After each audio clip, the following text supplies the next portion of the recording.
You'll notice we have our Christmas tree up. Yep, decorated in time. So if you don't know, that's Enzo. That's Lotus. Oh, you look. But I was shocked how hard it was traveling with cats versus just the pups. So, I thought we worked on this. Seriously, I did test runs. I did an AMA on Instagram and YouTube for a bunch of people to leave comments and questions about our travels and the pups. And unsurprisingly, the questions are kind of split, either regarding the pups and Rally or more just general travel things. So I decided I'm going to split this into 2 videos. So that way it's not just one massive topic. If you're only here because you want to know about traveling with pets, that's what this video is going to be for. If you just care about traveling in general and less so about traveling with pets, or like maybe you just care like where we're going to be going next and stuff like that, that'll be in the other video. I'm not sure which one's going to go up first. So like I said, this one's about the pets. Obviously, we're not in the Airstream. The Airstream's outside. I've been using it as my office. It's been working out quite well. I've been able to film out there and do Zooms out there. It actually works out really well. But since this one's about pets, I figured I should have them here with me. They should be part of that. Thought maybe they would handle some of the questions. It would seem I was incorrect. All right, if you see me looking down, it is because I am reading your questions. In no particular order, this first one is from Greta Dean 35. How does Rally feel about the RV life? The pups get to get out and wander around the countryside, but Rally is just in the truck in the Airstream that I can see. Are they pretty chill about it at all? So kudos to you. You spelled Rally correctly. I do have a photo of Rally being outside on multiple occasions. The thing is, Rally cannot go outside without a leash. Rally and I have talked about this. Rally does not like this. So she tends to not like to do it. You know, one of the things I love most about the Airstream is all the windows, and she gets to sit up and see all these windows, and she loves it. I let her get everywhere that there's windows so that she can experience that, and she loves it. Her biggest thing is she does not like the car rides. Again, it's because she's restrained. I keep her in that little seat, and she's strapped in. She doesn't like that. The one time that she managed to get wiggle out of it, she was like quiet the whole time because she was like free and could be whatever. The issue is every time then I stop, it's like, where is she? Is she going to jump out? There's too many risks involved. So really her whining is less about being in the car and more about being restricted in the car. She doesn't care that she's in the car. She cares that she can't roam freely in the car. That's all she cares about. Yeah. Sophie asks, safest way to contain a dog while traveling far distances? Thanks. There is a special type of crate. I believe it's called the Gunner Canine Crate. From what I've researched, those are the safest as far as being able to handle and impact everything. You have to be very specific and get the right size and everything. If you're going to do a similar lifestyle where you're towing, you need an SUV, not a truck. I know they say you can have them on the outside in truck beds.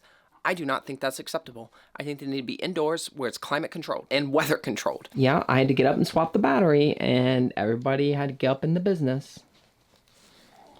This is a good time to mention that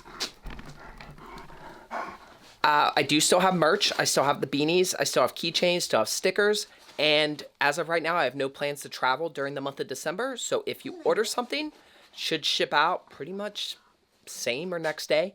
If the Shopify site gives you like some bizarre shipping quote, as always, even in the US, if it gives you like a bizarre shipping quote, DM me on Instagram to confirm that, because I've had to refund shipping. I think I've got it all squared away these days, but I know like in the beginning days, I had to give people refunds. People were getting charged like $50 shipping, and bless you all for actually paying that and being willing to pay that. But no, you weren't supposed to get charged $50 shipping. I don't know what went wrong there, but I gave them their money back. Anyways. Shameless merch plug. Yeah, that's Gator. We know. Okay, so our next question is from Scout Inquire. They actually asked 2 questions. So if you're watching, your second question is more about travel specifically, so I will answer that on the other video.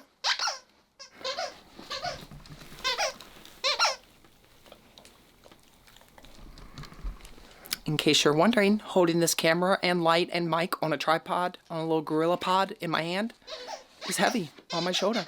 Greetings, love, and big hugs from New York. I'm paraphrasing here. Hope everyone had a wonderful Thanksgiving. We did. I hope you did as well.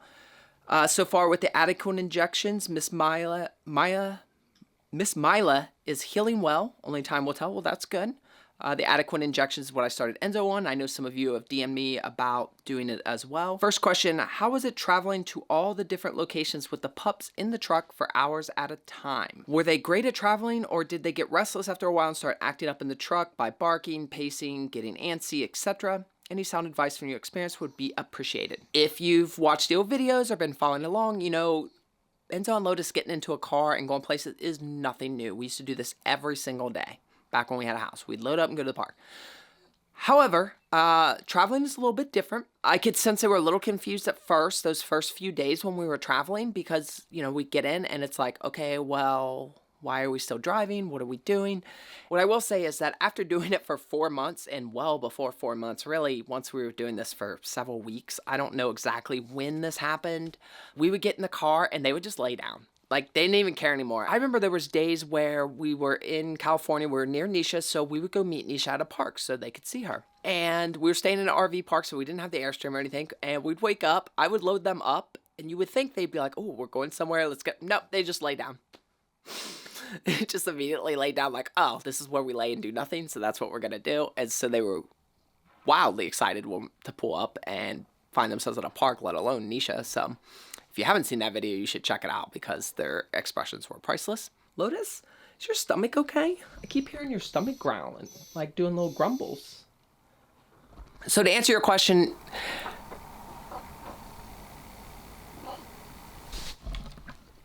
do you need to go pop?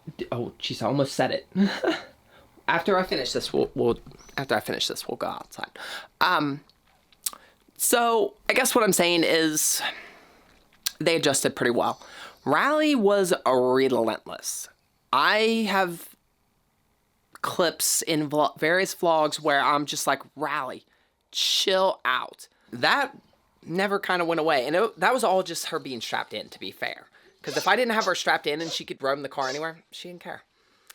So I would say Rally was kind of the hardest one to deal with in general. It's not that I necessarily thought Rally or the pups would be easier or harder. It wasn't something I necessarily gave a lot of thought to, but I was shocked how hard it was traveling with cats versus just the pups, which is a good segue into one of the next questions. I know I read this somewhere. Let me find it. Sandra E. Maynard, are you taking Rally to Alaska? So I haven't talked about this, but I may not. It depends how long I think we're going to be gone. So unlike the last trip, which had just a rough, you know, we left and I had no idea when we'd be back. I knew we'd be back by late August because my little nephew was due in late August. So I knew we'd be back by then, but this was March 1st. So that's 5 months away. 6 months almost. 5 months. 5 months away. 6 months. Late August. 6 months. And we were gone over 4. However, with Alaska, I'm trying to plan more, and I don't know how much time we're going to have. I would love to spend 4 to 6 months in Alaska. That would be my dream. I don't know if it's going to be possible. It may be a case where maybe we're only able to spend like 2 months. If I know for a fact that we're going to have to come back within about 2 months, I will not take her. I feel comfortable leaving her for a set period. I don't want to leave her with an open-ended period. I don't like that idea. Even though she is fine with traveling, I think she's also fine with not traveling. And I was shocked how much she slows me down. In a pinch, when I need to make up some mileage, like, for example, Kansas, or really Nevada, oh my gosh, Nevada. We drove the entire width of Nevada because that's just a horrible state. There's just no shade, no nothing. Biggest stress that I had was Rally, because with the pups, if they get out and they do their business, I know they're fine. But with Rally, sometimes she needs time. Like, I have to get her in the Airstream. I have to let her kind of chill out. So it's usually at least an hour. That's a big difference. Really, with the pups, I could stop for 15 minutes every couple hours and be fine. They would be fine. But even if I'm doing that, I still have to stop every few hours and give Rally like an hour. Give her plenty of time to use the bathroom and to eat and everything. You know, I can't sit there and tell her to go or whatever. And she can't really express that when we're driving. So, and I've tried to get her to eat and drink in the car without even not moving or moving. I've tried it. She just will not do it. So I have to give her that time to drink and to eat and everything. So we may not. If I know it's going to be a defined shorter trip, because it would make things a whole lot easier. I'm not going to lie. She is actually the harder one to travel with. Your tummy is making all sorts of weird noises, making me nervous. Maybe you should have eaten breakfast or lunch. All right, Harley HC. What's it like looking after the pets on your own? Biggest challenges, lots of love. She said lots of love at the end. That's what she meant. Well, I think your second question kind of answers the first question. Biggest challenge. Because it was the biggest challenges that I've had. It was dealing with them. Here's the thing. If it was just me by myself, first of all, I wouldn't have an Airstream. I would just have a van. Because I don't need that much space. And if I was going to do an Airstream, I would have done a smaller one, frankly. I do actually kind of like the whole truck Airstream combo over a van. I definitely see some benefits to that, so... But I would totally get like the 16 one. I would get like the smallest little baby one. Everything about them is a challenge. I would say some of the biggest ones, other than the obvious, that you can only travel so much in a day based on them, is heat, their food, just the simple things. And I'll explain what I mean by that. So heat is pretty obvious. I remember one of my biggest concerns was we were driving through Utah in June. Late June, early July. It was July 4th. So I started looking for campsites that were super high in elevation, which is how we ended up in a forest at 9,000 feet. Because of them. I needed it to be cooler for them. Shade isn't always an option. I learned a lot of hard lessons around temperature. It is so... I mean, it seems so obvious now, but like there's no amount of fans or anything that's going to fix that. I was a little surprised that the AC, you know, I thought I had a backup with the generator and the AC. The AC in the Airstream sucks. Thankfully, super generous people like you all helped get the pups a little portable AC, so I was able to keep them nice and cool and safe, and that makes my life so much easier that I'm able to make sure they're safe. I'm going to take him out. His stomach is scaring me. Well, let's go potty.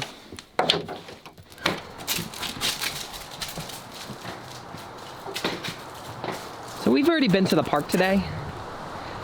And what's funny is I was actually thinking while we're at the park, like this, if I envision a typical Ohio December day, this is what I envision. Like this just super overcast, kind of dark, gloomy-ish days. But like you think it's gonna rain, but like it never does. You need to go potty? You need to go potty or no? Oh, good boy, Enzo. As far as like the little things, what I was implying, things like going to the grocery store. Yes, if we're staying in an RV park, that's not as difficult because assuming the temperatures are favorable, I've got full hookups, so I've got cameras and everything. I can keep an eye on them. So it wasn't too bad. But though we didn't do a whole lot of that. Most of the time we only stayed on natural forest land or BLM land. You tell him, Lo. So little things like going to the grocery store was really hard. It's hard because they're in the truck the whole time. And that just kind of stressed me out. I mean, they're fine. It's nice and cool. My windows are super tinted, so like illegally super tinted.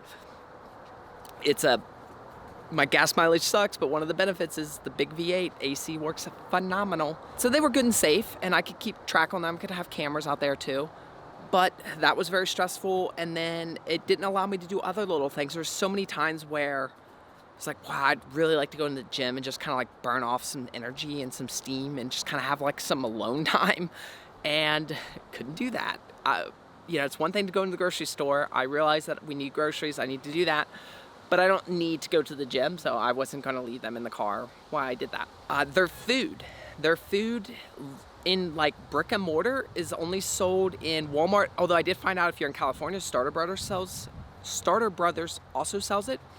That would have been helpful to know sooner. So there was times where I had to go way out of my way. I know the first time we were going to Alabama Hills, I went 40 miles out of my way out of desperation to one last Walmart because I wasn't able to find their food at the previous like 3 Walmarts. And shepherds don't do well with changing their food up, so that was making me nervous. So a lot of just simple, nuanced things like that. You did not go potty. Oh, let's turn on the light. You did not go potty. Your tummy's still making noises. I think you're hungry, honestly. I don't know why you haven't wanted to eat. It's almost dinner time. As soon as we finish this, we're gonna get dinners. Oh, you like dinners? Yeah. You're down 20 puppin' pounds, Bubba. I know, that's so cool. All right, so next question is from Nitro, Angel, and Mark. Do you think the pups like traveling? And after Alaska, do you have any plans on getting another place?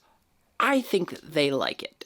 You know, I don't know that I'll ever stop feeling guilty about having them in a car for so many hours at a time on some days. Those days suck, is what it is. But we've been staying in this loft the last couple months, and it's not a big space, but compared to our Airstream, it's might as well be like a little McMansion. And they're always right next to me. I have plenty of photos of me like trying to go to the bathroom or something, and I can reach my hand out and touch all 3 of them. So it just, as long as they're getting enough outdoor exercise, it doesn't really matter how big the indoor space is. And I think they like experiencing all the new things and smelling all the new things and seeing. I know Lotus especially likes being out where there's no rain. Fact. I stopped giving him Xanax and really stopped all the anxiety treatments and meds that I had been giving him because he wasn't exhibiting any of those. Even when we would get in situations out in the desert where it get really windy, he was fine because he had learned that wind out here doesn't mean anything. It's just wind. Doesn't mean anything. Doesn't mean rain. Tan girl travels the wilds. Wow, no spaces. That's a lot to unpack there. Do you and the pups like snow? Come check out a Minnesota winter. The pups love snow, obviously. It's their favorite. I'm mixed on it. Obviously I love them playing in it. Don't have to worry about mud. But when you're staying in an Airstream, we experienced snow last winter and in Oklahoma and here in Ohio. And it's a little dicey, when you're in a space that small and you have pups coming in that are wet and icy and snowy. Like, it's a bit of a mess, I'm not going to lie. Now, obviously, we're going to Alaska. It is going to be like spring, summer, so I'm not really expecting too much snow. Cleaning aside, yes, they love snow. And obviously, the temperature, if it's snowing, that means the temperature is great for them. And I love that. With that, we're going to go ahead and end this. I hope you guys got your questions answered. If you have any specific questions about traveling with pups or rallies, if you have any specific questions about traveling with pups or cats, you can DM me on Instagram. Otherwise, appreciate you guys as always, and I will see you on the next one. Say bye. Say bye. Later. Let me get it out now. Get all out now. Yeah, get it all out before we film. Yeah, get all them emotions out. Get them all out? Did you get all the emotions out? You're still working on it? Still working on it, okay.